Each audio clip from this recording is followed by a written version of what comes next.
walang mapait na kape at nakakainip na araw sa Keroppi Podcast. Yo, hello. This is Kero and welcome to my podcast at Kero Cafe. So, ayun na nga, malapit New Year. Few more hours to go. Magtatapos na ang taon at we are going to welcome the New Year. So, speaking of New Year's, let's have this what we called rap. Ano matawag? Yung similar sa Spotify, yung mga rap kineso. So let's also have the same thing in today's podcast. And at the same time, we'll also discuss napaka-formal naman. Parang we'll also talk about mga future goals or plans for this podcast. Tsaka, something that I wish, for this podcast, siguro ganun. Or maybe in life in general. Depende sa conversation natin later on. Pero yun yung topic natin for today's podcast. So, ayun. So, let's start na. Okay, so for the first part ng ating episode, which is the kumbaga the wrapped part ng ating podcast. So, our podcast started just this year. Yung first episode natin, it was published noong March. So, nung March pala, that is where we started our podcast. March, to be exact, March 5, 2023. Now, we are in our last episode for this year. Yes. Meron pa tayong next year. So, ayun. Kahit medyo hindi tayo ganon ka consistent at saka regular na nagpo-post ng podcast. So, ayun, umabot naman tayo ng last episode for this year. Though marami tayong gaps. And thankful tayo sa mga listeners natin dyan. Sa mga, sa mga friends ko. Shout out sa inyo. Thank you for the support sa ibang mga listeners na hindi ko kilala personally. So, yun, I don't know if you are just a random lang na listener or something like that. But anyway, thank you pa din if you happen to come again and listen to this podcast. So, yun. Maraming salamat sa support at saka pakikinig sa walang kwentang podcast. Charing. Yeah, wala siya masyadong kwenta. Wala kasi tayong niche eh. So, ayun. So, this podcast lang naman is basically part of my hobbies. Marami tayong hobbies, but more of them, or mostly of them, are nasa content creation, which is, yun, may website ako. I write blogs. Tsaka, I'm planning this 2024, hopefully, kung hindi ako tamarin, gagawa ako ng vlog. Pero yun is something pa to think about kasi medyo matrabaho kasi talaga ang paggawa ng vlog versus blog and even podcast. So yun. Sa podcast, meron na ring bago ngayon, which is the video podcast, which is matrabaho din yun. But I might consider also, try that one. I need to create pa, a workflow para mas mabilis, mas, whatever advantages of a workflow, yun, para makuha natin yung advantages na yun. Okay, so paggawa ng mga content. So yun nga, so total sa ating podcast for this year, umabot tayo ng around 20-something. Mga 21 yata or something. Parang gano'n, nakalimutan ko yung total count, pero mga gano'n. So more than 12 naman, so at least para siyang almost twice a month yung posting natin, Supposedly, yung schedule natin is like every twice a week. Diba? It's every Thursday and Sunday. Pero dahil, yun nga, marami tayong ginagawa sa buhay, mga priorities. And of course, this is just a hobby lang naman. So, hindi masyadong, nabibigyan ng pansin. Hopefully, next year, mabigyan naman ng pansin. Pero I'm still happy na more than 12 yung podcast episodes natin for this year, no? So, yun, at least parang twice a month, kumbaga, kung isipin. Though hindi naman ganon ka-consistent yung twice a month. Pero, you know what I mean? So, yun. And then, ano ba? So far, may analytics naman dito sa, sa platform ko. Pero nakakahiya yung analytics ko kasi hindi siya ganon ka, hindi siya tulad ng ibang mga, tawag yan, mga podcast na maraming nakikinig. Sa akin naman is super duper liit lang. So, ayun. So, ayun. Napakaliit lang. Napaka minimal ng ating, audience size, as in super. So, tapos yung impression naman niya, hindi siya ganon din ka taas yung impression natin sa platform natin. So, because hindi nga din tayo nagpo-post consistently and regularly. So, ayun. Kaya, medyo maliit lang din yung Pero, thankful ako na pa rin naman to. Some of them, itong numbers dito are contributed by my friends. So, shout out sa inyo. May isa pang friend nga na sabi niya sa Spotify rap niya, yung podcast doon apart is ako lang. In other words, ako lang yung podcast na pinapakinggan niya. Siguro, no? Kasi ako lang yung podcast ko lang yung na-capture sa rap niya. So, yun. Medyo na naman tayo doon. A little bit kilig. Char. Ano ba? Yun lang. Let us check also let us check sa natin kung which one yung highest ranking among my podcasts episodes. So far here, let's just one to yung iba kasi is parang fair na eh. So top 3 na lang. So yung third muna. Yung third is yung how do you court? Friends muna or friends muna or you tell him or her straight. Yun yung third highest. And then the second highest is yung is it right to date your friend's ex?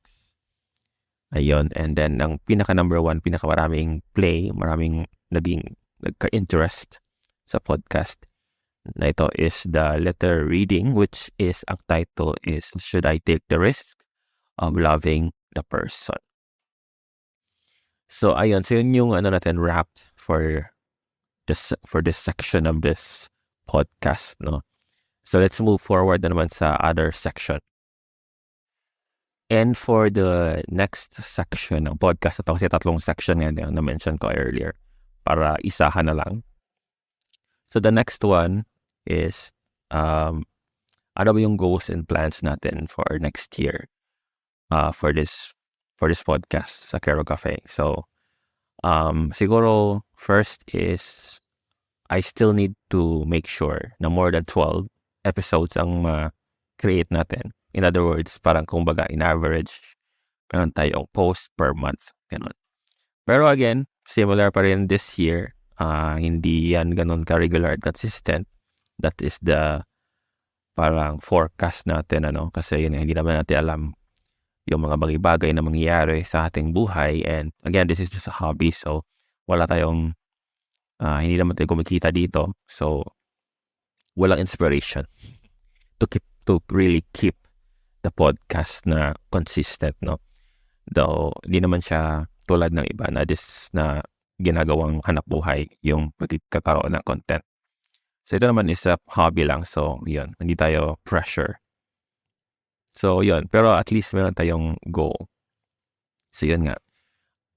At least more than 12 na episodes ang makreate natin next year. And then, hopefully also, we'll try the video podcast.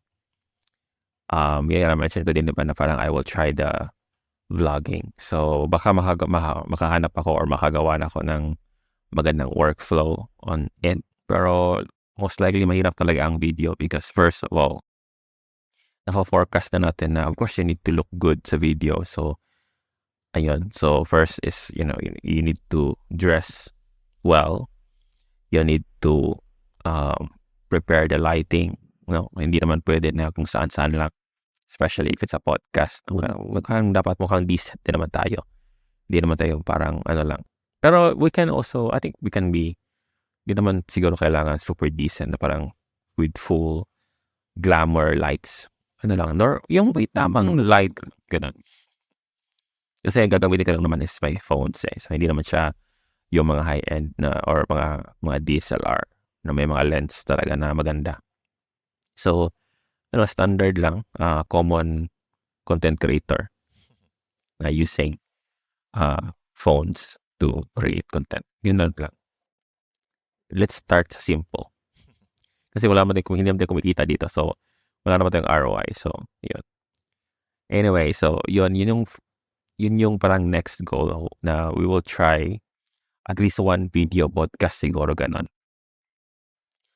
One lang kasi malay natin makahanap ko ng workflow kasi hindi pa as of now hindi pa ako nakapag-research ng workflow or naka-think about or naka-plan ng workflow to follow kasi yun hindi pa rin ako nag-start ng wala pa naman din akong na-start na vlog for next year. Wala pang ganap. May mga vlog na ako before pero naman yun random lang din naman yan tsaka hindi din yun yung parang pinag-isipan type of vlog. So random lang so wala siyang proper workflow din. Anyway, so yun nga. One of our goal for this podcast episode or for this podcast is ano ba tawag sa atin? Podcast channel? Podcast station? O yan, basta podcast, let's just say podcast station na lang no? Kasi pag channel para sa YouTube yun so podcast station ayun sa Kero Cafe. So at least one video podcast and also sana ma-invite ko yung mga friends ko to guest and para naman hindi tayo yung title natin is Candid Conversation pero ako lang yung nagsasalita. So I think some of our siguro episodes mayroon tayong guest para meron naman tayong ibang insight from a different person, hindi lang sa sarili ko kasi napaka self-centered naman natin.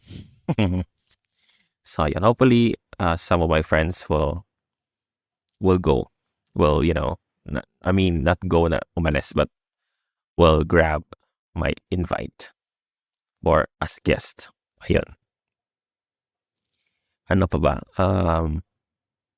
Parang yun lang muna siguro kasi mayroon din akong nabalitaan na yung YouTube it's kasi Google also parang anong tawag nun, they also have this Google Podcast, right? And then Google Podcast will be moving to YouTube Music. So mag-merge na yung Google Podcast. So mawawala na yung Google Podcast and then mag-merge sa YouTube Music, which basically maging kalaban na siya directly ni Spotify, which is yun yung platform natin. But yung platform natin kasi is also feeding Apple Podcast tsaka Google Podcast. So since may pagbabago doon sa Google Podcast na part, so hindi pa natin alam kung anong mangyayari doon if they will migrate also since mawawala na yung Google Podcast or they will stop receiving the feed from our platform. So yun din yung hinihintay ko kung anong mangyayari doon. As of now, meron naman kasing may sa US yata na part, meron nang nag-start mga beta users, let's just say beta users siguro tawag nila sa kanila. Meron nang ginagawang mga video podcast kasi doon So as of now, kasi sa atin sa platform natin is pwede namang may video dito sa Spotify. Pero ang question ko lang is parang anong mangyayari kasi mag-feed tayo doon sa other platforms So will it also translate ba or do we need to manually upload it there instead of wait for the feed?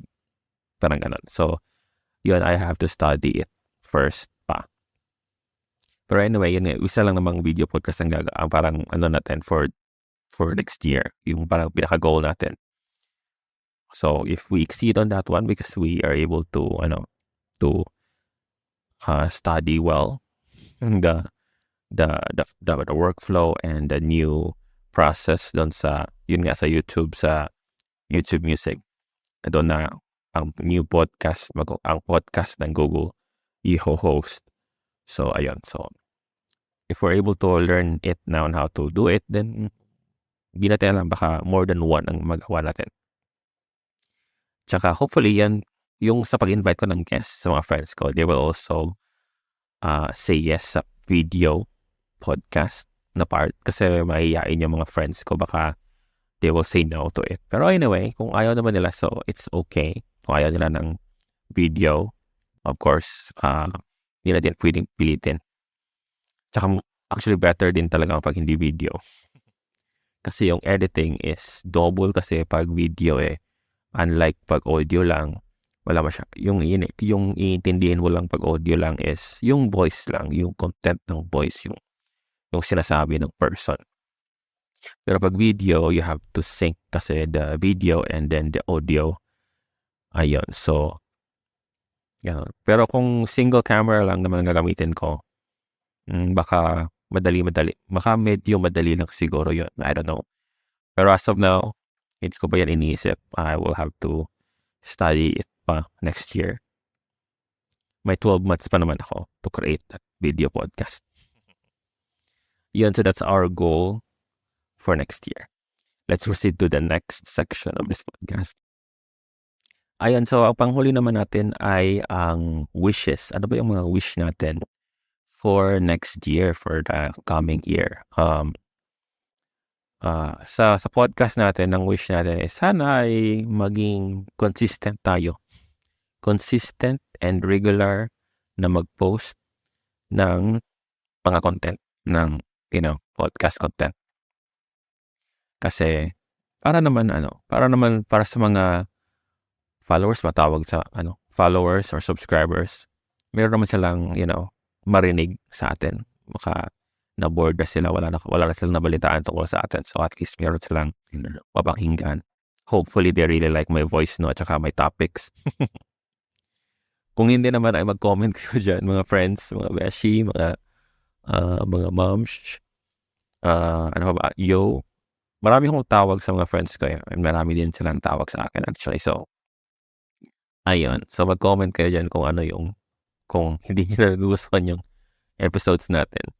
Anyway, so yun nga. So, hopefully, maging consistent at regular ang ating pag-create ng podcast. At hopefully din, magawa natin yung mga goals natin for next year. So, that's the video podcast, tsaka yung at least 12 episodes and guesting ng mga friends natin. Friends muna, wala muna tayong kasi hindi naman tayo ganun ka-influential. So, friends lang tayo. So, ayun, at least may exposure yung mga friends ko. Rawr. Yun sa podcast. Pero sa personal naman siguro, isama ba natin personal? Charing. Sige, let's include the personal kasi yun lang naman yung gusto ko sa podcast. Parang super basic lang naman. Wala na masyadong so sa wish ko, standard lang din. Actually, sa personal level, healthy body, tsaka healthy pocket chart. Of course, paano natin diba? Health is wealth, and of course, kailangan natin ng literal na wealth din. Para sa production natin mga gustong gawin sa buhay. So, ayun. So, marami tayong ganap. Hopefully, lahat ng yan ay maliban sa pagpo-podcast na mayroon ba ako ibang mga ganap sa buhay outside podcasting. So, ayun. So, hopefully, yun ay matupad at least 80% of them. Hindi natin gawing 100% kasi makabali sa point lang tayo. So, at least 80%. Medyo mataas-taas ting 80%, no? Ano ba? World peace. Yun. Legit yung world peace ay dito. It's just lang, hindi keme-keme to. It's because nabalitaan lang ako kasi maliban sa currently meron ng Ukraine, Russia, meron ding nangyari sa Middle East, right? Tapos just recently nabalitaan ko na the North Korea and Russia are parang collaborating against US. Parang they are not collaborating against US as of now, pero parang that's their goal. Pero parang as of now, parang they are just amplifying their armed forces, parang ganon. So, like, I don't know what's to them, no, kung bakit they really want to have war against each other. I mean, against the other country. Pero well, ganon talagang buhay. We're on Earth. So, yun yung drama nila. So, hopefully, world peace next year. Wala mo ng drama, wala mo ng gulo kasi sa country natin, sa Philippines, medyo we're still struggling as a country. Sa third world. Third world pa ba tayo? Yeah, third world pa rin, pero yeah, we're going there. Pero yun, masyadong mabagal. It's because of the outside factor, which is, internationally. So yun, world peace, tsaka, yung world peace din, because I also saw some videos of children, mga mother na, naapektuhan. And not just mother, parents in general, especially sa Middle East. So, hopefully, yung gulo doon is mag-subside na, tsaka ma-clear out na. Tsaka yung doon din sa Ukraine, Russia-Ukraine, sana ay matapos na rin next year. At of course, hindi magugulo ang North Korea, Russia, and US. Kasi medyo malapit sila sa atin So, yun. Para wala naman masyadong drama, para peaceful lang buhay natin. We can move forward all together. Ayun. And next siguro, accomplish all my plans and goals. Parang to wrap it all. Sana ay magawa ko lahat ng mga gusto ko.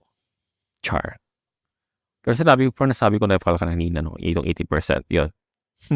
Ulit. So yun, 80%, at least 80%. Of course, as much as possible. Gusto natin yung 100%, pero we need to, parang tawag yan, step back din a little bit kasi marami-rami rin kasi yung goal ko actually, hindi ako mag-goal na person talaga. Mostly sa buhay ko sa past. So, hindi ako masyadong New Year's resolution. Parang wala lang. Hindi ko siya binibigyan ng pansin or something like that. Tsaka, I tried, I think twice lang siguro, yung New Year's resolution. Wala namang nangyari. I'm just the same with the other people na nag-New Year's resolution. Hanggang January lang. Pagka February, balik sa dating gawin. So, yun. So, but hopefully next year, next year pala, sana ay consistent tayo hanggang December 2024, yung ating mga sa buhay. Ayan. So, yun. Hopefully, ma-accomplish natin yan. So, pero yun nga, 80% lang siguro to wag naman masyadong ating yung sarili natin. Don't be too hard to yourself, Char. Pero 80% is still high number, no? Pero pinaka-goal talaga natin is 100%. Pero again, hindi natin alam ang mangyayari. So, at least 80%. So, ayun. Ano pa ba? Yun lang. Parang yun lang. So, yun lang. Doon na tatapos ang ating podcast episode.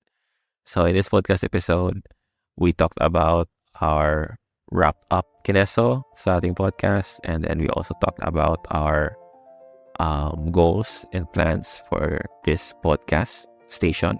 Let's just say podcast station or sa Kero Cafe. And then yung goals and plans natin for next year. Or hindi pala, wishes natin next year. So, ayan.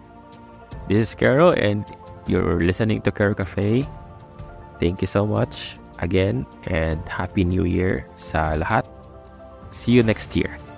Bye-bye.